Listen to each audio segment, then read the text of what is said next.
Hello students, हम पढ़ रहे थे ऊर्जा संसाधन। ऊर्जा संसाधन में जब हमने पेट्रोलियम, कोयला है, उनके बाद परमाणु ऊर्जा की बात की, जल विद्युत की बात की, ताप विद्युत की बात की है। उसके बाद हमारा जो टॉपिक है इसमें समुद्री ऊर्जा। कौन सा है? समुद्री ऊर्जा। इसके अंदर हम समुद्री ऊर्जा में इसको मानते हैं। समुद्री ऊर्जा लहर ऊर्जा है, तरंग ऊर्जा है, जुमारी ऊर्जा है, ओटेक ऊर्जा है, जिसमें हम यहाँ पर जुमारी और लहरी जो ऊर्जा है उनके बारे में चर्चा करते हैं। जो जुमारी ऊर्जा है, लहर ऊर्जा, जिसको हम टाइडल एंड वेव एनर्जी कहते हैं। समुद्र तटीय क्षेत्रों में जितने भी क्षेत्र हैं जहाँ पर सूर्य और जो चंद्रमा है उसका आकर्षण शक्ति वहाँ पे काम करती है। जैसे हम बात करें कि पृथ्वी है, पृथ्वी अपने अक्ष पे पश्चिम से पूरब की ओर घूमती है। किधर घूमती है? पश्चिम से पूरब की ओर। यहाँ मानो सूर्य है, यहाँ पे क्या है? सूर्य है। सूर्य का आकर्षण शक्ति है प्लस इसके चारों ओर चक्कर लगाने वाला जो चंद्रमा है उसकी शक्ति है। जब चंद्रमा इधर आ जाता है इस कंडीशन में, तो इसका आकर्षण बल, सूर्य का आकर्षण बल, दोनों इस पृथ्वी पर लगते हैं। दोनों की गुरुत्वाकर्षण शक्ति पृथ्वी को अपनी तरफ खींचने का काम करती है, लेकिन उनका गुरुत्वाकर्षण इतना नहीं है कि वो पूरी पृथ्वी को ही अपनी तरफ खींच ले। अब पृथ्वी के धरातल पर कुछ क्षेत्र ऐसे हैं जहाँ पे पानी भी है, जहाँ महासागर है, समुद्र है, झीलें हैं। तो वहाँ पे उस जलीय स्थिति में इसके ऊपरी जल को इन दोनों का आकर्षण शक्ति है वो अपनी तरफ खींचती है। पृथ्वी घूर्णन करती है पश्चिम से पूरब की तरफ, और उसका पानी है वो पश्चिम से पूरब की ओर जा रहा है। समझ रहे हो बात? पानी को ये अपनी तरफ खींचता है, पृथ्वी इधर जा रही है, उसका पानी पूरब से पश्चिम की तरफ जा रहा है। तो यहाँ पे काम करने वाला जो बल है वो कौन सा है? चंद्रमा और सूर्य का आकर्षण बल। इन दोनों के बलों से ही यहाँ पे ज्वार उठता है। पानी का ऊपर उठना, यहाँ से आप अगर उस शक्ति के द्वारा पानी को इधर उठा रहे हो लहर के माध्यम से, तो ऊपर उठने को तो क्या कहते हैं? यहाँ पे ज्वार। वापिस इस पानी को बैठने को क्या कहते हैं हम? भाटा। क्या कहते हैं? भाटा।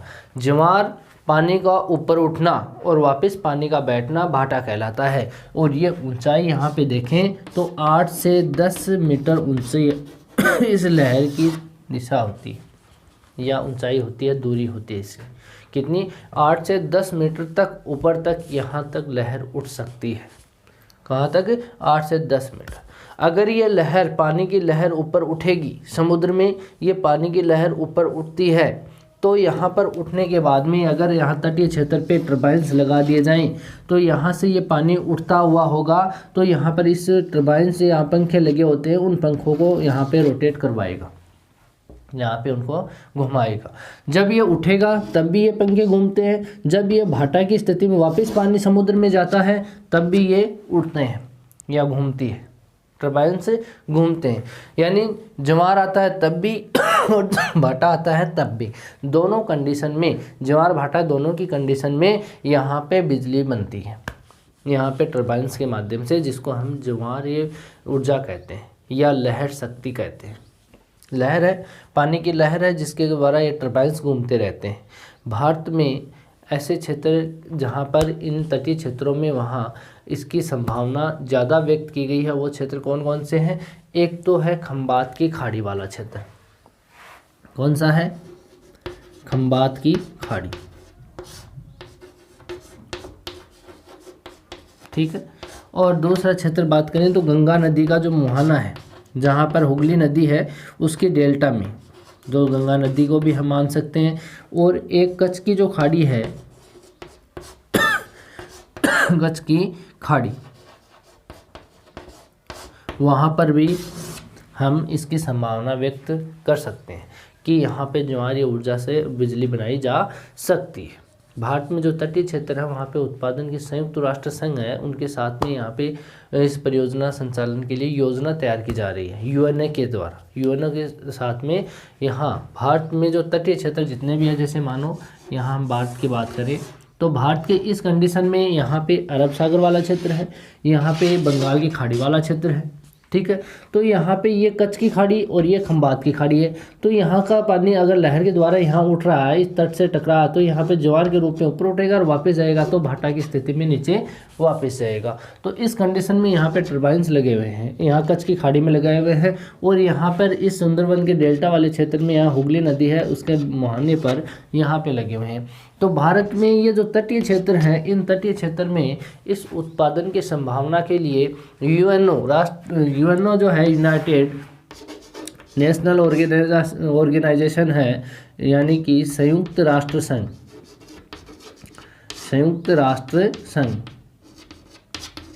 इसके सहयोग से भारत में जो परियोजना संचालन के लिए यहाँ पे इन दोनों के द्वारा यहाँ भारत और यूएनओ के माध्यम से यहाँ योजना तैयार की जा रही है कि यहाँ भी ज्वारी ऊर्जा से बिजली बनाई जा सके। जितने भारत के तटीय क्षेत्र हैं जहाँ पे ज्वारी ऊर्जा संयंत्र की स्थापना है, जैसे हम बात करें केरल के जो तटीय क्षेत्र है वहाँ पर यहाँ एक संयंत्र स्थापित किया गया है। जो क्षेत्र कौन सा है? विंजिंगम, तिरुवनंतपुरम के पास में है, केरल में। केरल का एक तटीय क्षेत्र है, उस तटीय क्षेत्र का नाम क्या है? विंझिंगम। इस क्षेत्र के अंदर यहाँ पे ज्वारी ऊर्जा का एक संयंत्र स्थापित किया गया है, इसलिए इस तरह की संयंत्र उनके जैसे सेम ऐसा ही संयंत्र ज्वारी ऊर्जा को निर्मित करते हैं। ऐसा एक संयंत्र अपने भारत के अंडमान निकोबार में भी स्थापित किया जा रहा है। कहाँ पे किया जा रहा है? सेम विंझिंगम में जो है वैसा का वैसा कहाँ पे स्थापित किया जा रहा है? एक अंडमान निकोबार में, अंडमान निकोबार द्वीप समूह जहाँ पर है वहाँ पर एक संयंत्र स्थापित किया जा रहा है जहाँ पे ज्वारी ऊर्जा निर्मित की जाएगी, ठीक है। इसके जो साथ ही साथ हम देखें तो इस लहरी या ज्वारी ऊर्जा के साथ में ओटेक ऊर्जा भी प्रचलन में है। यहाँ पे ओटेक ऊर्जा, ओटेक का मतलब क्या होता है? OTEC ocean thermal energy conversion. क्या है? Ocean thermal energy conversion. ये जो विद्युत है, ये विद्युत समुद्र के आंतरिक भाग में टर्बाइन्स को डाल करके वहाँ से निर्मित की जाती है। कैसे निर्मित की जाती है? ये समुद्र का जो पानी होता है वो पानी गर्म और ठंडा होता है। क्या होता है? पानी गर्म और ठंडा होता है।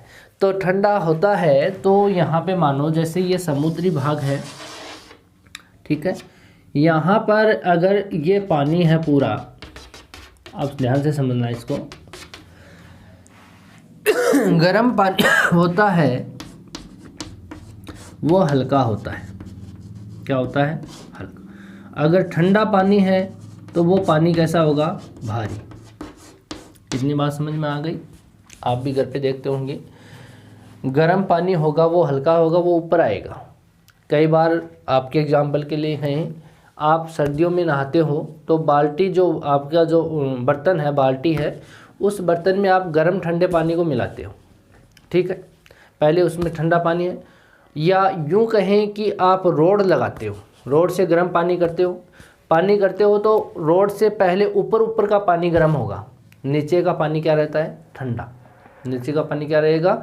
ठंडा रहेगा। कारण कि जो ठंडा पानी है वो भारी होता है, वो नीचे रहता है, और गर्म पानी होगा वो ऊपर आ जाएगा, वो गर्म होगा तो हल्का हो जाएगा। वही कंडीशन होती है समुद्रों में भी। यहाँ पे अगर इस क्षेत्र में दरारी भाग है, भ्रंश रेखा है, तो आंतरिक भाग से जो निकलने वाला जो मैग्मा है वो मैग्मा यहाँ पर इस पानी को क्या कर देगा? गर्म कर देगा, क्योंकि आंतरिक भाग का तापमान यहाँ समुद्र की तली वाले क्षेत्र में मिल जाएगा। तो इसके कारण यहाँ का पानी क्या रहता है? गर्म। तो ये पानी गर्म होगा तो ये कहाँ आना स्टार्ट होगा? ये ऊपरी इस लेवल में आना स्टार्ट हो जाएगा। ठीक है।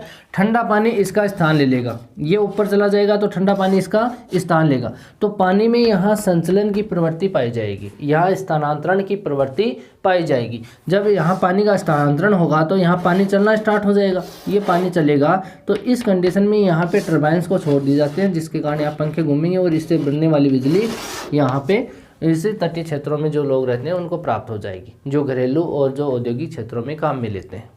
ठीक है, तो इस प्रकार की ऊर्जा जो बनेगी उस ऊर्जा को हम यहाँ क्या कहेंगे, ओटेक ऊर्जा कहेंगे। कौन सी ऊर्जा कहेंगे, ओटेक।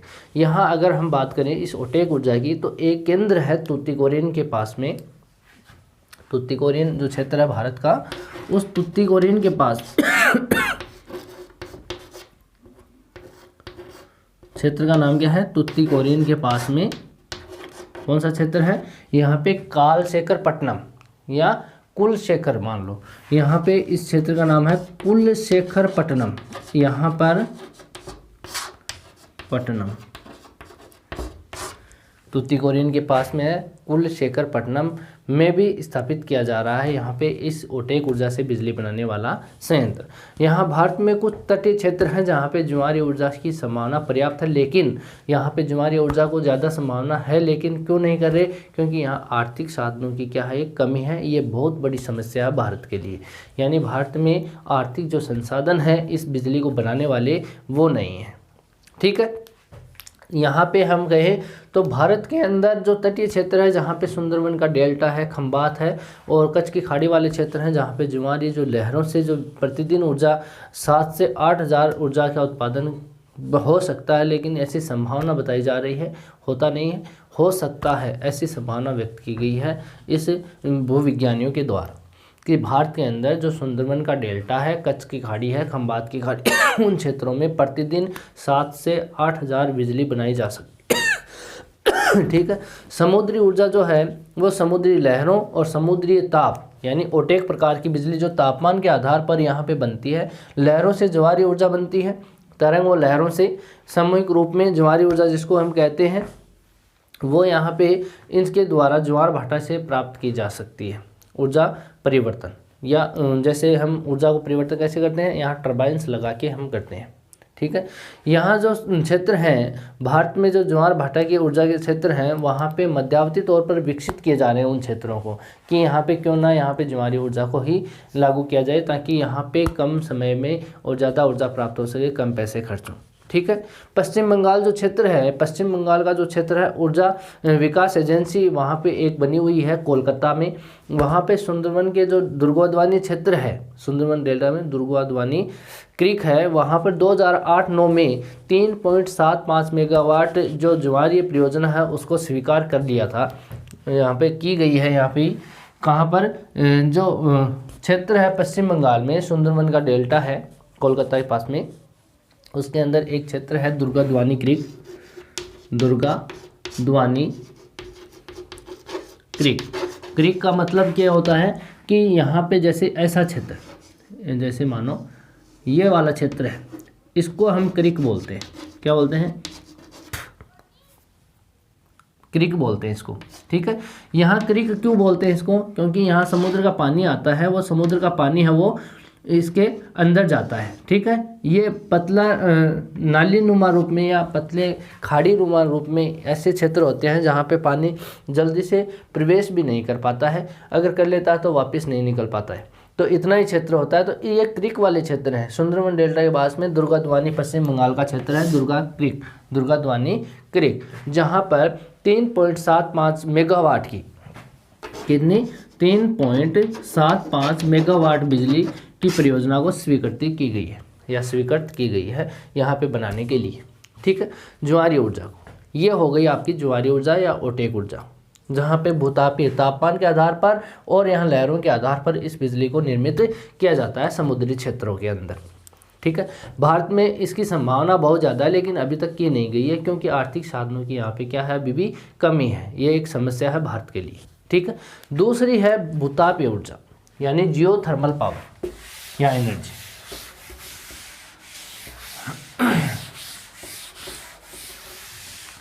दूसरी कौन सी है, भूतापीय ऊर्जा। भूतापीय ऊर्जा।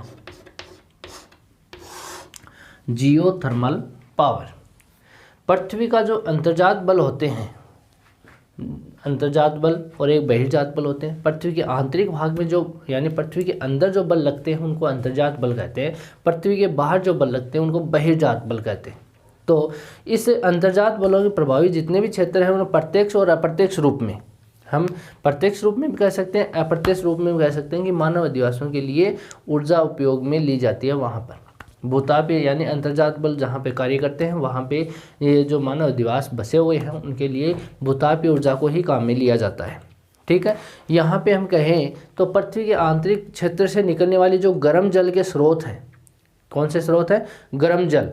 वहाँ जहाँ मान लो कि कोई केंद्र है, ज्वालामुखी का केंद्र है, जहाँ पे पिच्छक है, उसकी नली है ज्वालामुखी की, तो वहाँ आंतरिक भाग के जो चट्टानें हैं वहाँ से जो गर्म है वो झरने के रूप में, जल स्रोत के रूप में बाहर प्रकट हो रहा है, वो पानी गर्म है। ठीक है, जल स्रोत है, कोई जलाशय मान लो, कोई गर्म है जलाशय है, उसके अंदर भ्रंश रेखा है, वहाँ से तापमान निकलता रहता है, तो उस क्षेत्र में, उस जलाशय में जो पानी है वो गर्म रहता है। तो जो भी जलाशय से में जो क्षेत्र है उत्पादित है वहाँ पर ऊर्जा को भूमि के रूप में आंतरिक तापमान मिलता रहता है, यानी भूमि के आंतरिक तापमान पर ही वो निर्भर रहते हैं, जिसको हम भूतापीय ऊर्जा कहते हैं।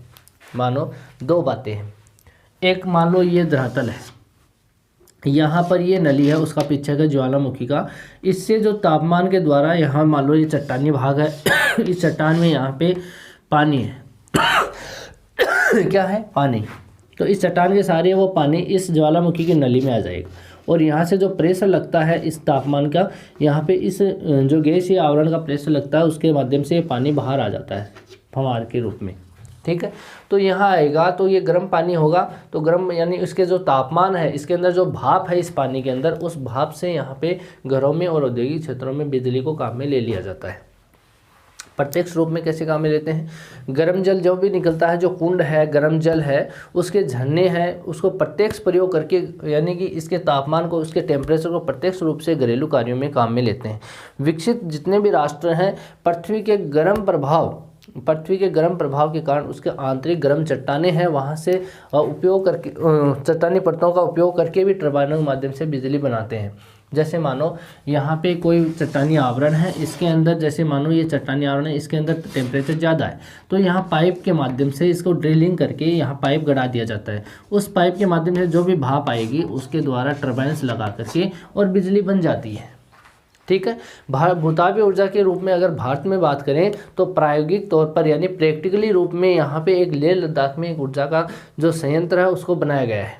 ठीक है, कहाँ पर? लेह लद्दाख। लेह लद्दाख कहाँ पर है? जम्मू कश्मीर में। उस क्षेत्र में यहाँ पे इसका प्रायोगिक किया गया, यानी इसका प्रयोग किया गया कि क्या वास्तव में ऐसी ऊर्जा बनती है। तो भारत में भी ऐसा एक संयंत्र स्थापित किया जा चुका है। ठीक है, और अगर हम बात करें तो भारत में निम्न क्षेत्र माने जा सकते हैं, जिसमें पुगा घाटी है, पुगा घाटी जम्मू कश्मीर में है, मणिकरण है वो हिमाचल प्रदेश में है। ठीक है, तातापानी है वो झारखंड छत्तीसगढ़ में है, सूरजकुंड झारखंड, और यहाँ पे छुंग क्षेत्र है वो सिक्किम वाला क्षेत्र है। इन क्षेत्रों में भी यहाँ पे कुछ संयंत्र स्थापित किए जा चुके हैं। ठीक है, ये वाला क्षेत्र भारत में अनेक क्षेत्र हैं जहाँ से ऊर्जा प्राप्त की जा सकती है। ठीक है, यहाँ पे अगर और क्षेत्रों की संभावना देखें कि भारत में ऐसे कौन से क्षेत्र हैं जहाँ पर भूतापीय ऊर्जा से बिजली बनाई जा सकती है, तो इन क्षेत्रों में काफ़ी क्षेत्र ऐसे हैं जहाँ पे बिजली बनाई जा सकती है। इनमें हम देखें तो जम्मू कश्मीर है, ये संभावना वाले क्षेत्र हैं जहाँ पे मैं बता रहा हूँ। जम्मू कश्मीर में कश्मीर घाटी है, कश्मीर घाटी, इसके अंदर यहाँ पे जो वर्धमान घाटी है वो है वर्धमान घाटी, लद्दाख वाला क्षेत्र है, मुंगा घाटी है। इन क्षेत्रों के अंदर संभावना व्यक्त की गई है। ठीक है, और बात करें तो हिमाचल प्रदेश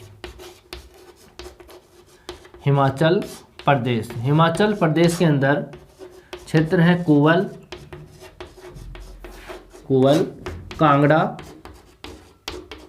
कांगड़ा है, सतलज नदी है, नदी पार्वती जिसको मणिकरण बोलते हैं, मणिकरण की घाटी। ठीक है, हरियाणा की बात करें हरियाणा के अंदर यहाँ पे गुड़गांव है, गुड़गांव ज़िले में। यहाँ पे और बात करें तो सिक्किम क्षेत्र है, सिक्किम में नदी है रंगीन नदी। इस रंगीन नदी का पूर्वी व पश्चिमी भाग, पश्चिमी किनारा बोल सकते हो। इसके अंदर लंचुंग नदी है, लंचुंग नदी, उस नदी का जो पूर्वी किनारा है, पूर्वी किनारा वहाँ पे है। और बात करें तो यहाँ पे कंचनजंगा जो पर्वत श्रेणी है, हिमनद है, कंचनजंगा हिमनद है। इस कंचनजंगा हिमनद का जो निचला भाग है वहाँ पर भी संभावना व्यक्त की गई है। और बात करें तो झारखंड का हजारीबाग, संथाल परगना इन क्षेत्रों के अंदर संभावना व्यक्त की गई है। मध्य प्रदेश के क्षेत्र भी हैं, मध्य प्रदेश के क्षेत्र भी हैं, जिसके अंदर हम छिंदवाड़ा की बात कर सकते हैं, छिंदवाड़ा। और बात करें तो छिंदवाड़ा के बाद में हम ग्वालियर की बात कर सकते हैं, ग्वालियर। और बात करें तो होशंगाबाद है, होशंगाबाद इन क्षेत्रों में। और यहाँ पे गुजरात की बात करें तो गुजरात का एक क्षेत्र है यहाँ पे पंचमहल के अंदर संभावना है इसकी। और बड़ोदरा में। और महाराष्ट्र की चर्चा करें तो महाराष्ट्र में थाने जो जिला है इसका, थाने के अंदर। उत्तराखंड में भी क्षेत्र हैं, उत्तराखंड के अंदर एक तो है देहरादून, गंगोत्री है और यमुनोत्री। इन क्षेत्रों के अंदर क्या है, संभावना व्यक्त की गई है कि यहाँ पर भूतापीय ऊर्जा से बिजली बनाई जा सकती है। कौन सी बिजली? Geothermal energy. ठीक है, इसके अंदर जियोथर्मल एनर्जी को निर्मित किया जा सकता है। ये बात हो गई।